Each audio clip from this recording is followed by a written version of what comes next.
चलिए अगले दर्शक से बातचीत कर लेते हैं। कोलकाता से रूप ने हमें कॉल किया। नमस्कार रूप, पूछिए अपना सवाल। Yes, ma'am, I have DCM Shriram at 100 shares at the rate 229. All right, slight losses अभी हैं आपको, आपका नजरिया क्या है? Ma'am, 6 months. 6 मंथ्स के लिए आप होल्ड कर सकते हैं। ऑल राइट, आपको राय दिलवा देते हैं। मिस्टर प्रभाकर, डीसीएम श्रीराम 229 पर खरीदा हुआ है और 6 मंथ्स के पर्सपेक्टिव से होल्ड करना चाहते हैं। आज ये शेयर अप है अबाउट 3%। क्या सलाह देंगे आप इनको?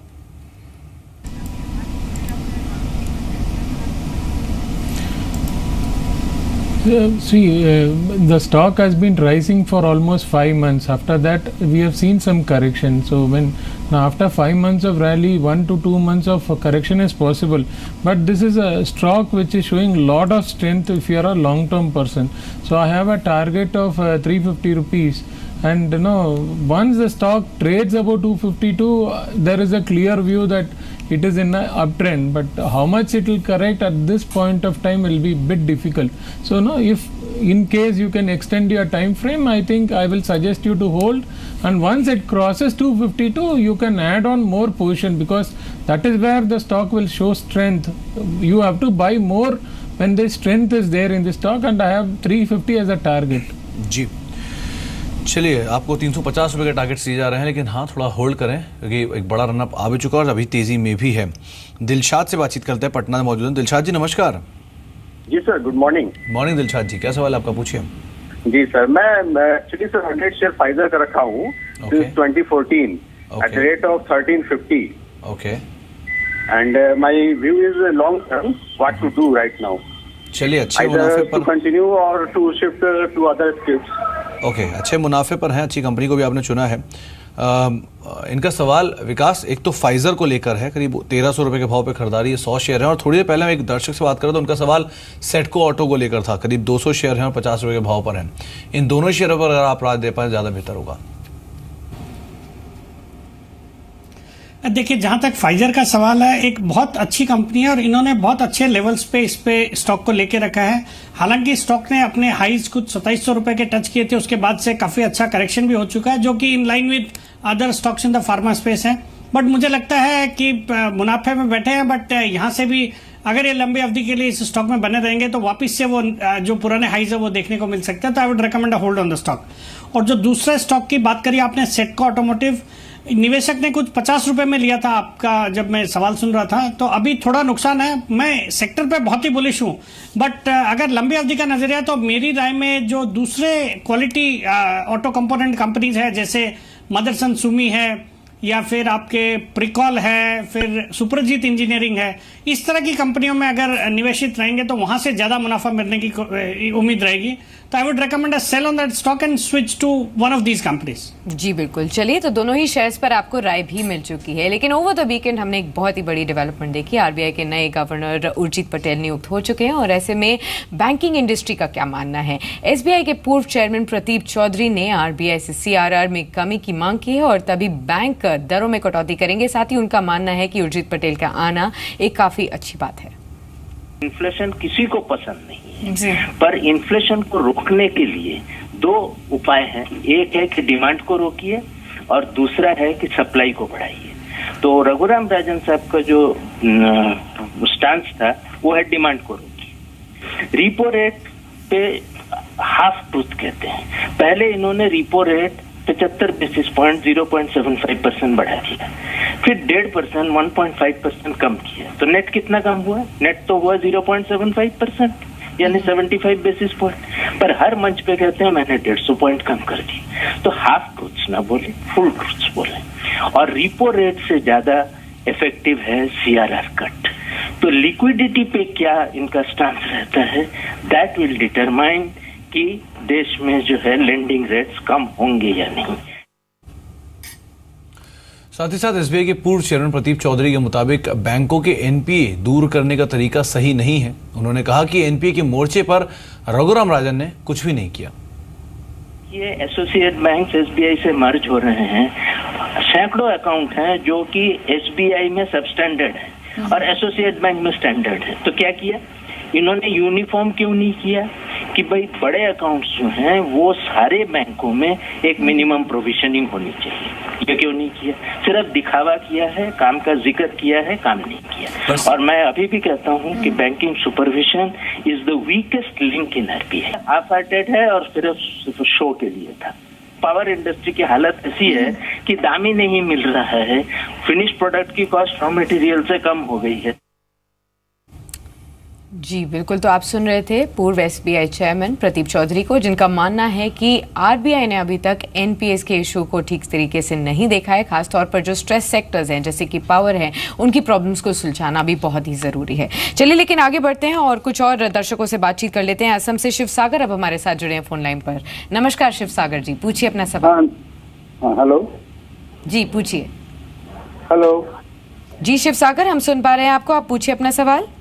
हाँ नमस्कार, मैं अजय कुमार बोल रहा हूँ शिवसागर से। मैंने 1000 शेयर नितिन फायर पोर्ट का लिया था आपके रिकमेंडेशन पे ₹30 पे। ठीक है, और आपका नजरिया क्या है इस पर? इसे लॉन्ग टर्म के लिए है, लेकिन अभी तो ये बहुत डाउन चला गया है। जी तो अभी 25 रुपए के आसपास ये शेयर चल रहा है। और कुछ एवरेज कर लूं? श्योर, आपको राय दिलवा देते हैं।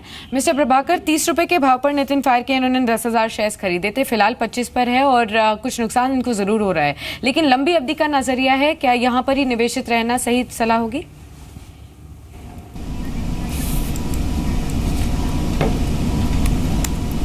He is talking about Nitin Fire, right? Yes.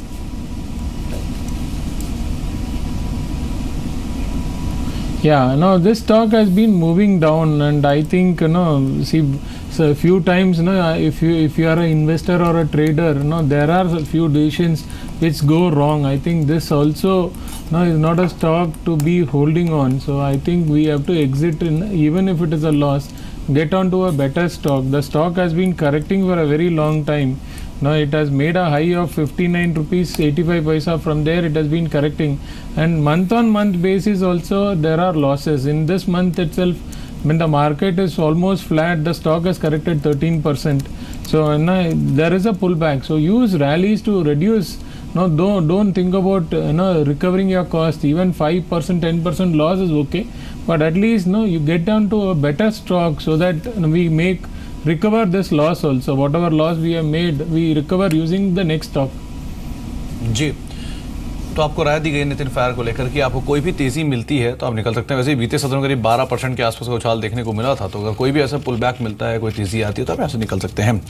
अब बातचीत करते हैं रजत से। मार्केट्स में जिस तरह का एक मूव आया है, स्पेशली खुला तेज, उसके बाद फिर बिकवाली और अभी डीएलओ के आसपास राधा कामकाज करते हैं, 100 की गिरावट है सेंसेक्स में। रजत हमारे साथ मौजूद है, उनके पास कुछ डेरिवेटिव का डेटा भी है। रजत, 37 अंक नीचे निफ्टी कामकाज कर रहा है, करीब 100 अंक नीचे सेंसेक्स आ चुका है, गिरावट थोड़ी सी गहराई है।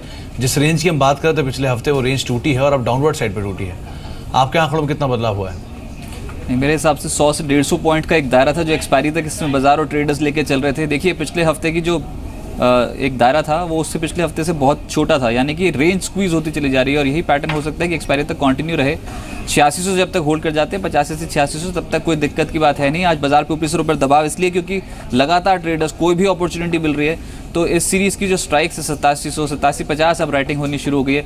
बहुत स्ट्रॉन्ग राइटिंग आज भी है। 8700 की कॉल पे 15 लाख शेयर्स ओपन इंटरेस्ट में जुड़े। आज फिर से प्रीमियम्स लगभग 40% टूट चुके हैं। 8800 वैसे ही अब प्रीमियम 5 रुपये के आसपास रह गए, तो यानी कि ऊपरी से रुपये कॉल राइटिंग हेवीली देखने को मिल रही है। इंपॉर्टेंट ये है कि देखिए प्रीमियम्स तो बढ़ गए 8600 के पुट में, लेकिन सिर्फ 1.5 लाख शेयर्स ही सिस्टम से घटे हैं ओपन इंटरेस्ट से। इतनी तगड़ी कुछ कवरिंग आज के सत्र में नहीं देखने को मिली है, तो हो सकता है एक्सपेक्टेशन यही है कि जब तक 8600 85-80 होल्ड कर जाएं तो एक बाउंस बैक भी आ सकता है। ऐसे मार्केट पे वोलेटिलिटी उतार चढ़ाव ज़्यादा देखने को मिलता है, और क्योंकि एक्सपायरी का हफ्ता है तो कुछ पेंडिंग रोल ओवर्स या फिर कुछ ऐसे स्टॉक्स चलेंगे जहां पर पिछले कुछ दिनों में तेजी ना आई और जहां पर अभी आने वाले समय के लिए स्ट्रॉन्ग रोल ओवर खड़ा होने वाला हो। आज जेट एयरवेज चल पड़ा, पिछले कुछ दिनों से इतना पार्टिसिपेट नहीं कर रहा था ये स्टॉक, लेकिन आज सबसे ज़्यादा ओपन परसेंटेज के लिहाज से बढ़ने वाला स्टॉक एक तो जेट एयरवेज है, दूसरा बायोकॉन। दोनों स्टॉक्स पर तेजी देखने को मिल रही है। डिफेंसिव्स की तरफ है आज बाजार। HUL जैसे स्टॉक्स का पार्टिसिपेशन स्ट्रांग है। कैस्ट्रॉल में 1% की तेजी बनी है, इतने ज़्यादा स्ट्रॉन्ग गेंस नहीं है, लेकिन फिर भी HUL स्ट्रांगली कंट्रीब्यूट कर रहा है और कैस्ट्रॉल पे कुछ हल्की खरीदारी जरूर इमर्ज होती हुई नजर आ रही है। जो गिरावट है वो है मेटल पैक में, जहां पर पिछले कुछ दिनों में तेजी आई थी, आज प्रॉफिट बुकिंग आ गई। वेदांता, यहाँ पर ताज़ा बिकवाली है। सेल और हिंडाल्को दोनों स्टॉक्स में अनवाइंडिंग प्रेशर देखने को मिला।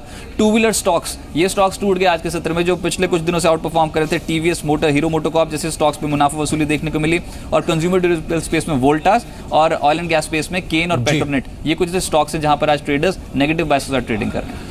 चलिए, तो आपको अलग अलग सेगमेंट, अलग अलग शेयर बताएं रजत ने, जहां पे कुछ मूव देखने को मिल रहा है। एकदम से बाइंग आई है सरकारी शेयरों के अंदर। अगर आप देखें, Hindustan copper, dredging Corp, STC, BHEL. STC आपकी स्क्रीन पर है, करीब 2.5% का एक स्पाइक। हिंदुस्तान कॉपर आपकी स्क्रीन पे 4.5% का एक स्पाइक आता हुआ दिखाई पड़ा। बीएचईएल डे हाई पर है, 2.5% की बढ़त यहाँ पर भी देखने को मिल रही है। ड्रेजिंग कॉर्प एकाएक बाइंग यहाँ पर भी आई है और ये भी दिन के ऊपरी स्तरों पर कामकाज कर रहे हैं। तो एकाएक आप शेयर देखिए तो सरकारी शेयरों में जो है वो खरीदारी का रुझान लौटा है। Dredging Corp, STC, Hindustan copper, BHEL, इनके अंदर कुछ एक बाइंग आते हुए दिखाई पड़ रही है। चलिए, इसके अलावा कुछ पोजिशनल कॉल्स भी देख लेते हैं। विकास, पहले आपकी तरफ से कोई 2 पोजिशनल कॉल जो आप बताना चाहते हो दर्शकों को। देखिए सुमित, जो पोजिशनल कॉल मैं देना चाहूँगा, पहला स्टॉक रहेगा इंडिया सीमेंट का। हाल फ्राइडे को इस कंपनी ने अपने तिमाही नतीजे पेश किए थे, नतीजे बहुत ही अच्छे थे। और जिस तरह से एक मानसून अब ऑलमोस्ट ओवर होने वाला है और उसके बाद जो कंस्ट्रक्शन एक्टिविटीज़ बढ़ेंगी और जिस तरह से साउथ इंडिया में, जो आंध्र प्रदेश और तेलंगाना में भी डेवलपमेंटल एक्टिविटीज़ चालू है, तो इस सब का एक मेजर बेनिफिशियरी इंडिया सीमेंट हो सकता है। और जहाँ तक वैल्यूएशंस का सवाल है, ये अपने पीयर्स के कंपैरिजन में बहुत सस्ते वैल्यूएशंस पे ट्रेड करता है। तो मुझे लगता है जो करंट लेवल्स है अराउंड 129-30 रुपए के, इन लेवल्स पे इस स्टॉक को खरीदना चाहिए। और इन से positionally meaning in the next 1 month we could see levels of 150 rupees on the stock. और जो दूसरा स्टॉक मैं पोजिशनली रिकमेंड करना चाहूँगा वो रहेगा L&T फाइनेंस का। इस कंपनी के भी तिमाही नतीजे बहुत अच्छे थे और अगर हम देखें तो NBFCs जो एक सेक्टर है वही पूरा फ्लेवर में रहा है और ये जो स्टॉक है वो भी अपने पीयर्स के कंपैरिजन में काफ़ी एक अंडर परफॉर्मेंस इसने over a period of the last 2-3 years दिखाया है। हालांकि पिछले 2-3-4 महीनों में अच्छा एक रनअप हमने देखा, बट मुझे लगता है इन लेवल्स पे जो 93-94 के लेवल्स हैं, यहाँ पे इस स्टॉक में बिल्कुल खरीदारी करनी चाहिए। और मुझे लगता है आने वाले 1 महीने के अंदर we could see levels of 110 rupees on the stock. Alright, 1 महीने के अंदर 110 के लेवल्स L&T फाइनेंस पर देखने को मिल सकते हैं। आप यहाँ पर निवेश कर सकते हैं और साथ ही इंडिया सीमेंट पर भी पोजिशनल पर्सपेक्टिव से आपको निवेश की सलाह विकास की तरफ से दी गई है। मिस्टर प्रभाकर, आपकी तरफ से 2 चॉइसेस कौन सी होंगी? Yeah, I like Power Grid for a target of 250 rupees. Power Grid, after consolidating of 8 years, made an all-time high. So I think next 1 year 250 and even higher levels are possible. The second stock is Mahindra Holiday Resorts, which has been in a continuation move. I think this stock can target 550 rupees in the next 6 months to 1 year. Alright, चलिए यहाँ पर भी आपको राय दी गई है। Power grid में आप निवेश कर सकते हैं 250 के टारगेट्स के लिए और साथ ही महिंद्रा हॉलिडेज में भी आपको निवेश करने की राय दी गई है। 550 के लेवल्स के लिए आप यहाँ पर पोजीशन पर्सपेक्टिव से निवेश कर सकते हैं।